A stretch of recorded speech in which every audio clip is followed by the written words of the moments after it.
Hey everybody, just had a quick thought to share.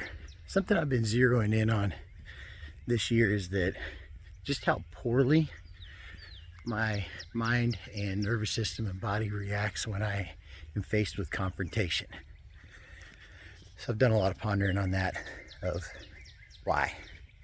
And I think it comes from just, it's a trauma response. You know, fight, flight, freeze, or fawn. It's a freeze response.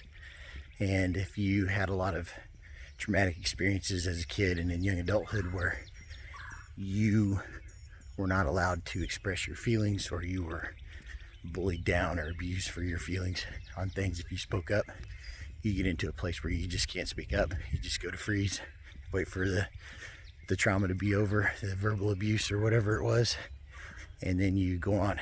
Well, I find that if I have a confrontation happen, just a verbal confrontation, if I have a disagreement with somebody and they're being hostile with me or something, my nervous system just gets all out of whack. I get that like cold anxiety knot in my stomach. My breathing gets a little erratic. It feels like you're not really shaking, but it feels like you're shaking. Just total anxiety stuff. And the other thing that I have been noticing the last few times it's happened is, once I get through that triggering conversation or whatever, I have a lot of rumination. The rumination monster tries to take over, and I can't stop thinking about it. Why was this person mean? Or why didn't I stand up for myself? Or why didn't I just speak what I wanted to speak? I was in a total freeze response. That's why. It's a trauma thing. But I think the thing that I can take away from these confrontations is I made it through them, and I'm okay. Everything's safe. Nobody got punched. Nobody got thrown. Nobody got verbally beat down. Everything's okay. You can have a disagreement with somebody and it can be a little unpleasant, and you're okay. You're not a kid anymore. You're not allowing yourself to be in those kind of situations all the time, but sometimes you just can't avoid them. You got to remind yourself as you're going through it, when you feel triggered like that and you're in the middle of a confrontation with somebody, you have to remember to recognize it. Self-awareness, right? I sound like a broken record about it. I'm okay. We're okay. We're just dealing with a stressful thing right now. It's okay. Breathe. There's a trick that I learned. You tip your head way back, roll your eyes back in your head, take a deep breath, and then let all that out and bring your head back forward and your eyes down a level. There's this little reset thing that happens, and it works.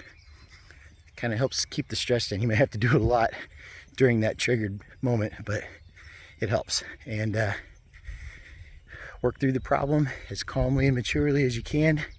Don't be emotionally reactive, lashing out, name calling, and going to the mud.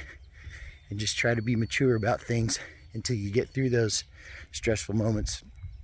And when it's over, if you feel the rumination monster trying to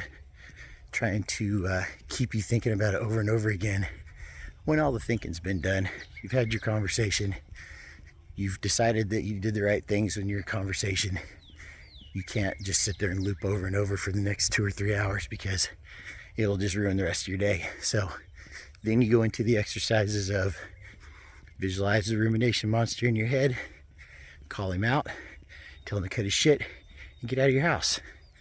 And then a little thing I've added to that visual exercise is visualizing the rumination monster leaving my living room, and it's a mess because he tore it up.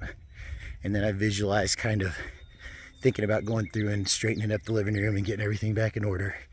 And when the living room is clean, I can be calm, and then I can start thinking about something positive. Like I start thinking about my kids one at a time, thinking about how good my kids are, or something like that. And you give yourself enough distraction for that 5 or 10 minutes that those little exercises might take, and you calm back down. So, and you may have to repeat that. You know, maybe you had a triggering conversation at night before bed, and you do that work and you get yourself to where you can go to sleep. You might wake up in the morning and that anxiety triggers right back up. You just got to start back into those, doing that work again, and work on calming yourself down. And here's the cool part. Repetition breeds new habits. So we go through this enough times, being aware of what's happening and knowing how to keep ourselves calm and knowing how to get out of it without all the shitty behavior, all of the emotional, reactive, name calling, freaking out behavior. When you learn how to do it the right way, it's only work for a while, and then it becomes a habit. And once it's a habit, you just go through these events calmly, immaturely. So keep being self-aware, keep doing the work, keep teaching yourself how to be a better version of you every day. And I sure know this is one I need a lot of work on, and a lot more practice and a lot more reps. But maybe some of these things that I'm doing to try and help me will be able to help you. I hope you have a great day. Take care of yourselves. Peace.